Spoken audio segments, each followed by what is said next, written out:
میرے عزیز دوستو، اللہ تعالیٰ اہل ایمان سے حکم فرما رہے ہیں، یا ایھا الذین آمنو، اے ایمان والو۔ ایمان والے کون ہیں؟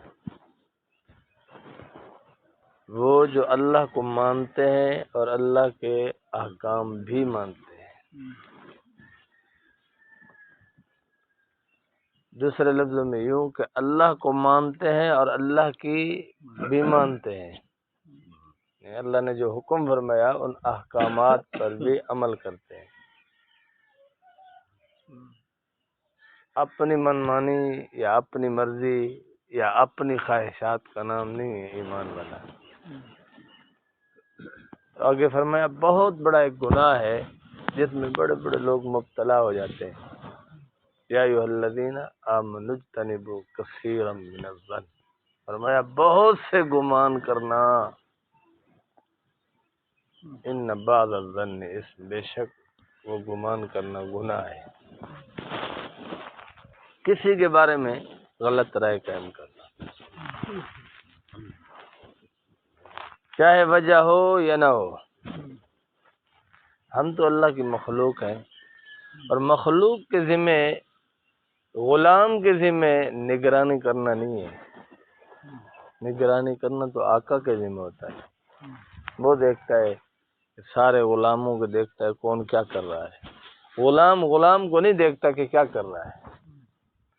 غلام تو خود اپنے آپ کو سدھارنے میں لگا ہوتا ہے کہ میں کیا کر رہا ہوں، میرے عمل سے میرا آقا خوش ہے یا ناراض ہے۔ میرے دادا پیر شاہ ابرار الحق رحمۃ اللہ علیہ فرمایا کرتے تھے کہ ارے نادان، اگر اللہ رب العالمین نے بدگمانی پر آپ کو قیامت کے دن پکڑ لیا تو کیا بنے گا؟ کہ فلاں آدمی کے بارے میں تو نے غلط رائے قائم کی، اس پر دلیل لیا، کیا دلیل ہے تیرے پاس؟ جب دلیل نہیں ہوگی تو کیا جواب دے گا؟ سزا کا مستحق ہوگا۔ اس لیے اللہ نے قرآن پاک میں فرمایا یا ایھا الذین آمنوا اجتنبوا کثیرا، اے ایمان والو بچو بہت سارے گمانوں سے، بہت سارے خیالات سے، تھوڑے سے نہیں فرمایا، فرمایا کثیرا، بہت زیادہ آپ ایسے رائے قائم کر جاتے ہیں جو گناہ ہے، اللہ کو ناپسند ہے اور ہلاکت کا باعث ہے۔ تبھی تو اللہ نے قرآن کریم میں ارشاد فرمایا، اور بہت بڑا حکم ہے، چھوٹا سا نہیں ہے، بہت بڑا حکم ہے، فرمایا کہ گمان غلط قائم نہ کرو کسی بھی بات۔ مسجد نبوی میں حضرت عبداللہ بن مسعود رضی اللہ عنہ، سب کو رضی اللہ عنہ، تشریف فرماتے ہیں۔ آپ بہت بڑے عالم تھے اور فقیہ تھے۔ تو ایک آدمی آیا، عرض کیا حضرت فلاں ساتھی نے شراب پی ہوئی ہے۔ حضرت نے فرمایا کیسے؟ فرمایا اس کی داڑھی کو لگی ہوئی ہے اور نشے کی حالت میں ہے۔ تو حضرت عبداللہ بن مسعود رضی اللہ عنہ نے فرمایا جو آپ نے رائے قائم کی ہے کیا اس پر آپ کے پاس کوئی دلیل بھی ہے؟ فرمایا حضرت داڑھی پہ شراب لگی ہوئی ہے، نشے کی حالت میں ہے، اس سے بڑی دلیل کیا ہو؟ حضرت نے فرمایا نہیں، ممکن ہے کسی دشمن نے اس کے منہ پر شراب گرائی ہو، کسی حاسد نے، کسی نے، وہ شخص جو اس کو تکلیف دینا چاہتا ہے اس نے اس کے منہ پر شراب گرا دی ہو۔ کیا اس چیز کا امکان نہیں ہے؟ خاموش ہو گیا وہ۔ آپ نے فرمایا خبردار، اس قسم کے گمان کرنا سوائے ہلاکت اور بربادی کے کچھ بھی نہیں۔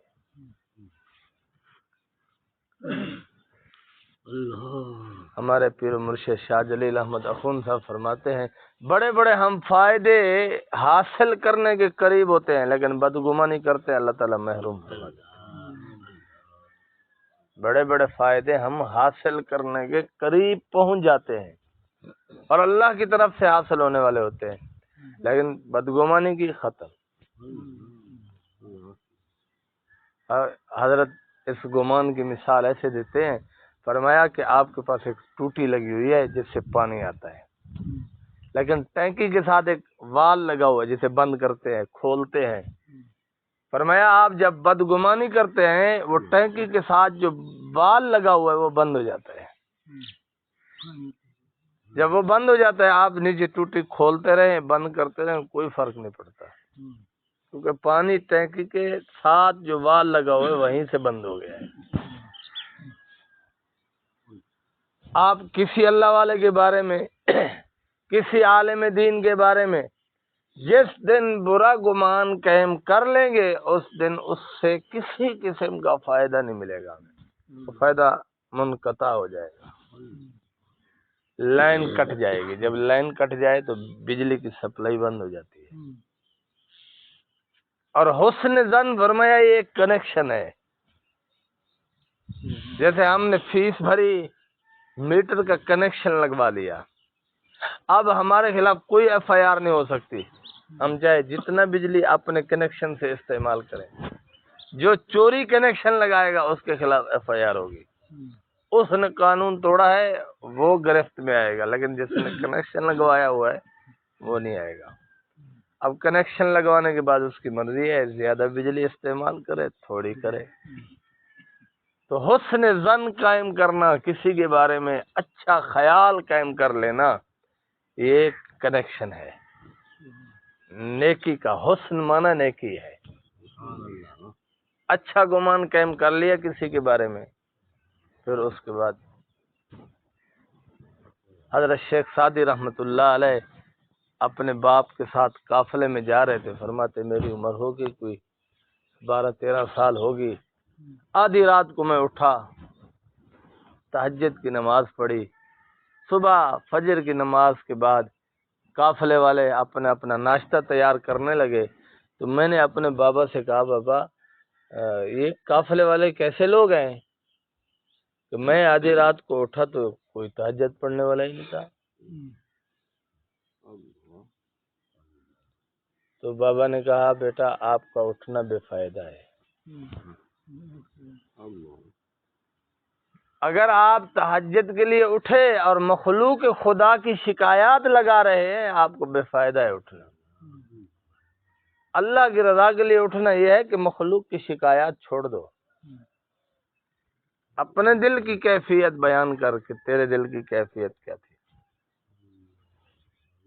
کتنے بڑے بڑے اہل اللہ اور حضرات صحابہ اکرام میں سے گزرے ہیں، مسجد کے جب قریب آتے کانپ جاتے تھے، انہیں اتنا ہوش نہیں ہوتا تھا کہ ساتھ والا نماز کیسے پڑھ رہا ہے، وہ کیسے پڑھ رہا ہے، وہ کیسے پڑھ رہا ہے، اپنے آپ پہ نظر گئی کہ اللہ بہت عالی شان ہے، میرے اعمال بالکل حقیر ہیں، چھوٹے ہیں، کمزور ہیں۔ آدمی جب بادشاہ کے پاس جاتا ہے اچھے سے اچھا گفٹ بنواتا ہے،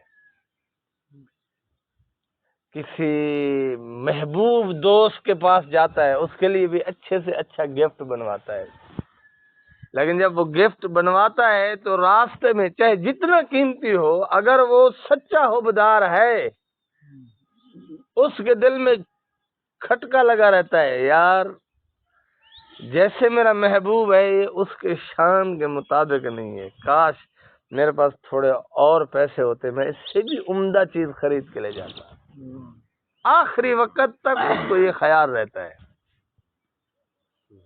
جو اللہ کا سچا حبدار ہے اس کے دل میں بھی آخری وقت تک کھٹکا لگا رہتا ہے کہ میری نماز، میرا ذکر، میری تلاوت، میرا اللہ اللہ کرنا، میرا صدقہ خیرات کرنا کاش اس قابل ہوتا کہ یقیناً میں اللہ کے دربار میں پیش کر سکتا۔ اس کو حضرت تھانوی رحمۃ اللہ علیہ نے بڑا عجیب سمجھایا ہے، فرمایا ایمان جو ہے نا یہ عدد ہے، ایمان کیا ہے؟ عدد ہے، گنتی ہے، 1 2 3 4 5 6 یہ گنتی ایمان ہے۔ اللہ وحدہ لا شریک ہے، امام الانبیاء خاتم الانبیاء صلی اللہ علیہ وسلم اللہ کے آخری رسول ہے، یوم آخرت کو برحق مانتا ہے، جنت جہنم کو برحق مانتا ہے، فرشتوں کو وجود کو برحق مانتا ہے، یہ ایمانیات ہے. آمنت باللہ و ملائکتی، یہ سارا ایمانیات ہے. اب یہ عدد ہے، ہمارے اعمال زیرو ہیں. فرمایا ہمارے اعمال کیا ہیں؟ زیرو ہیں. اب اکیلا زیرو ہو کچھ بھی نہیں کر سکتا، لیکن عدد کے ساتھ جب زیرو دائیں جانب لگتا ہے، عدد ایک ہو دائیں جانب ایک زیرو لگ جائے وہ 10 بن جاتے ہیں. دوسرا زیرو لگ جائے وہ 100 بن جاتا ہے. تیسرا زیرو لگ جائے وہ 1000 بن جاتا ہے. چوتھا زیرو لگے 10,000 بن جاتا ہے. وہ پانچواں زیرو لگے وہ 1,00,000 بن جاتا ہے. لیکن یہ عدد اگر ہٹا لے تو 6 کے 6 زیرو ہو، 5 ہو، 3 ہو، سب بیکار ہے. حضرت تھانوی رحمۃ اللہ علیہ فرماتے ہیں کہ ہمارے اعمال کی ویلیو کچھ بھی نہیں ہے بغیر ایمان کے، کیونکہ ہمارے اعمال زیرو ہیں، کسی کھاتے کے نہیں ہے. لیکن ایمان ہے، اور ایمان میں اخلاص ہے، اللہ کی رضا ہے، پھر یہ زیرو اس عدد کو بڑھاتے جائیں گے اور ایسی ویلیو بڑھائیں گے کہ آپ اور میں حیران رہ جائیں. ایک زیرو بڑھے گا اور یہ ایک عدد کہاں سے کہاں پہنچے گا. ایک زیرو بڑھا 10 ہو گیا، 2 بڑے 100 ہو گیا، 3 بڑے 1000 ہو گیا، چوتھا لگا 10,000 ہو گیا. بڑی تیزی سے بڑھے گا. اگر ایمان نہیں کام ختم ہے. اور دلیل کیا ہے؟ حدیث بخاری شریف کی حدیث ہے. حضرت ام عائشہ صدیقہ رضی اللہ عنہا نے، آپ کی اور میری ماں نے، سب کہو رضی اللہ عنہ، حضور صلی اللہ علیہ وسلم سوال کرتے ہیں، یا رسول اللہ صلی اللہ علیہ وسلم، وہ جو فلاں یہودی مدینے میں رہتا ہے، روزانہ ننگوں کو کپڑا پہناتا ہے، بھوکھوں کو کھانا کھلاتا ہے، غریبوں کی امداد کرتا ہے، اور میرے سننے میں تو آیا ہے 2 اونٹ سامان کے بھرے ہوئے روزانہ تقسیم کرتا ہے. اتنا بڑا سخی ہے. یا رسول اللہ صلی اللہ علیہ وسلم، میں سوچتی ہوں کہ جنت میں اس کا کتنا بڑا گھر ہوگا. آقا دو جہاں صلی اللہ علیہ وسلم نے فرمایا، کاش یہ مسلمان ہوتا ہے. دیکھو ایمان نہیں ہے، کتنی نیکی ہیں، لیکن زیرو ہے نا، بیکار ہے. کیونکہ زیرو واقعتاً بیکار ہے. اس سے یہ سبق دیا گیا کہ ہمارے اعمال کچھ نہیں ہے، تو اپنے اعمال پر بھروسہ بھی نہیں کرنا چاہیے. پھر ہم اعمال کیوں کرتے ہیں؟ حضرت جب زیرو پہ بھروسہ نہیں ہے، اعمال کیوں کرتے ہیں؟ تو قرآن میں اللہ تعالیٰ نے فرمایا الا الذین آمنوا، مگر وہ لوگ جو ایمان لے آئے. تو آپ نے ایمان دیکھا ہے کبھی؟ اتنا ہوتا ہے، اتنا ہوتا ہے، کتنا بڑا ہوتا ہے؟ 6 فٹ کا ہوتا ہے، 10 کا ہوتا ہے، 20 فٹ کا ہوتا ہے، کتنے فٹ کا ہوتا ہے؟ دیکھا آپ نے؟ اب ایمان ظاہر ہوگا وعاملوا الصالحات. ہم اعمال اس لیے کرتے ہیں کہ ایمان ظاہر ہو. نماز پڑھتے ہیں، ظہور ہو رہا ہے کہ بھئی یہ آدمی مسلمان ہے. قرآن پڑھتے ہیں، ظہور ہو رہا ہے کہ یہ آدمی اللہ کا دوست ہے. سنت رسول پر عمل کر رہا ہے، ظہور ہو رہا ہے کہ یہ آدمی سچا عاشق رسول ہے. تسبیحات پڑھ رہا ہے، بھئی یہ آدمی اللہ والا ہے. صدقہ خیرات کر رہا ہے، بھئی یہ آدمی اللہ کا شکر گزار بندہ ہے کہ اللہ نے اس کو مال دیا، اللہ کے نام پر خرچ کر رہا ہے. تو یہ اعمال اس لیے نہیں ہے کہ یہ ہمیں کامل کر دیں گے، یہ اعمال اس لیے ہے کہ ہمارے ایمان کو ظاہر کر رہے ہیں. بس زبان سے ہمیں کہنے کی ضرورت نہیں ہے کہ بھئی میں مسلمان ہوں، میں بڑا متقی ہوں، میں بڑا حاجی نمازی ہوں. نہیں، ہمارے اعمال سے خود بخود ظاہر ہوگا. اور جب اعمال میں اخلاص ہوگا، کشش ہوگی. جیسے مقناطیس میں کشش ہوتی ہے، چیزوں کو اپنی طرف کھینچ لیتا ہے. اعمال میں اخلاص ہوگا، یہ مقناطیس ہے. اخلاص کیا ہے؟ اللہ کی رضا کے لیے کرنا. اور ریاکاری ہے تو یہ مقناطیس کی طرح تو ہے، لیکن ہے ربڑ. اس میں کشش نہیں ہے، یہ کسی چیز کو اپنی طرف نہیں کھینچ سکتا، چاہے جتنا زور لگا لے. اس لیے حضرت مولانا الیاس رحمۃ اللہ علیہ بانی تبلیغ سے جب کسی نے پوچھا حضرت 2 رکعت نماز نفل آپ کے نزدیک کیا ہے؟ فرمایا توحید۔ پھر پوچھا کیا ہے؟ فرمایا شرک۔ ایک سوال ہے، پہلے پوچھا گیا کہ حضرت 2 رکعت نفل کیا ہے آپ کے نزدیک؟ فرمایا توحید، اللہ کی بندگی۔ پھر پوچھا کہ حضرت 2 رکعت نفل کیا ہے؟ فرمایا شرک۔ وجہ پوچھی گئی حضرت کیوں؟ فرمایا اگر اس نے اللہ کی رضا کے لیے پڑھی تو یہ بندگی ہے، لوگوں کو دکھانے کے لیے پڑھا تو یہ شرک ہے۔ دیکھو ہے نماز، 2 آدمی نماز پڑھ رہے ہیں، ایک میں اخلاص ہے ایک میں نہیں ہے۔ اب دیکھو ایک کی 2 نفل توحید بندگی بن گئی اور دوسرے کی 2 نفل شرک بن گئی۔ بہرحال میرے دوستو، یا ایھا الذین آمنوا اجتنبوا کثیرا من الظن، اے ایمان والو گمان کرنے سے بچو، بہت سارے گمان ایسے ہیں، ان بعض الظن کہ ان میں سے یہ بعض بھی تبعیض کے لیے آیا، ورنہ بہت سارے گمان ایسے ہیں۔ ہمارے پیر صاحب فرماتے ہیں ضائع کر دیتے ہیں ہم اعمال کو، بہت سارے فائدے ملنے والے ہوتے ہیں ختم ہو جاتے ہیں۔ کبھی اللہ والوں کے بارے میں بدگمانی نہیں ہونی چاہیے۔ چند ساتھی جماعت کے ساتھ چل رہے ہیں، کبھی یہ نہ سوچو یار یہ سویا ہوا ہے، کیا پتہ ہے سوئے ہوئے کا اللہ کے ہاں کتنا بڑا مقام ہے۔ 2 صحابی تھے، بھائی تھے، بڑا بھائی کاروبار کرتا تھا، چھوٹا بھائی رسول اللہ صلی اللہ علیہ وسلم کی مجلس میں بیٹھتا تھا۔ بڑا بھائی آیا ایک دن، اس نے شکایت لگائی، یا رسول اللہ صلی اللہ علیہ وسلم آپ میں سرے کہتے تھے یہ تو ٹکورے دیوارے کا نہیں، کوئی کام نہیں کرتا، آپ کے پاس بیٹھا رہتا ہے، تو اس کا ہمیں کوئی فائدہ نہیں ہے۔ اپنے سرے کہتے ٹکورے دیوارے کا نہیں، یا رسول اللہ اس کا ہمیں کوئی فائدہ نہیں ہے۔ حضور صلی اللہ علیہ وسلم نے فرمایا تیری تجارت کتنی بڑی ہے؟ کہ یا رسول اللہ سنبھالی نہیں جاتی، اتنا زیادہ مال ہے، اتنا زیادہ تجارت ہے، اکیلے سے نہیں سنبھالی جا رہی۔ حضور نے فرمایا یاد رکھ لے یہ اسی کی برکت کی وجہ سے تجھے مل رہا ہے، اگر یہ یہاں سے چلا گیا تیری تجارت ختم ہو جائے گی۔ کبھی یوں نہیں کہنا چاہیے کہ یہ تو گھر میں فضول افراد ہیں، یہ ہمارے ایسے ٹکورے بارے کا نہیں، پتہ نہیں تھکی جم پہ۔ یا ماں باپ کے بارے میں، جب ماں باپ بوڑھے ہو جاتے ہیں، جوانی میں وہ ہمیں کھلاتے پلاتے رہے، جب بوڑھے ہو جاتے ختم۔ 2 شاعر تھے، آخری بات، 2 شاعر تھے، 20-25 سال کے لیے جدا ہو گئے۔ 20-25 سال کے بعد ملاقات ہوئی تو ایک شاعر دوسرے سے پوچھ رہا ہے، حال احوال پوچھ رہا ہے، سناؤ اولاد کا حال سناؤ، کتنے بیٹے ہیں، کیا کرتے ہیں؟ اس نے کہا بھائی 3 بیٹے ہیں، ایک ڈاکٹر ہے، دوسرا انجینئر ہے، تیسرا مولوی ہے، کم بخت، ساتھ نے کم بخت بھی لگا دیا۔ تو شاعر نے کہا اس تیسرے کم بخت کو گھر سے کیوں نہیں نکالتے؟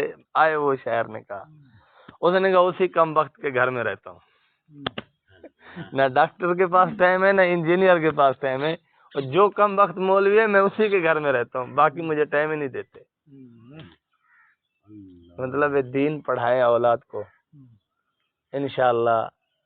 میں تو یوں کہتا ہوں کہ کم از کم اگر یہ اولاد آپ کی خیر خواہ نہ بھی بنی، دشمن بھی نہیں بنے گی۔ دین پڑھ کے اتنا حیا ہوگا کہ باپ کے راستے میں روڑے نہیں اٹکائے گی، تھانے پہ نہیں لے جائے گی۔ آج کل ادھر ماحول ہے بیٹا باپ کے خلاف FIR کر کے کھڑا ہوا ہے، لیکن اگر یہ دین پڑھے ہوتے تو باپ کے خلاف FIR نہ دیتے، کم از کم یہ جتنے بڑے بے شرم بے حیا ہوتے باپ کے خلاف باہر نہ جاتے، چپ کر کے بیٹھے رہتے۔ پہلی بات تو یہ دین پڑھنے والا خدمت کرے گا، اگر خدمت نہیں کرے گا تکلیف بھی نہیں دے گا۔ اللہ تعالیٰ سے دعا ہے کہ اللہ رب العالمین ہم سب کو عمل کی توفیق عطا فرمائے۔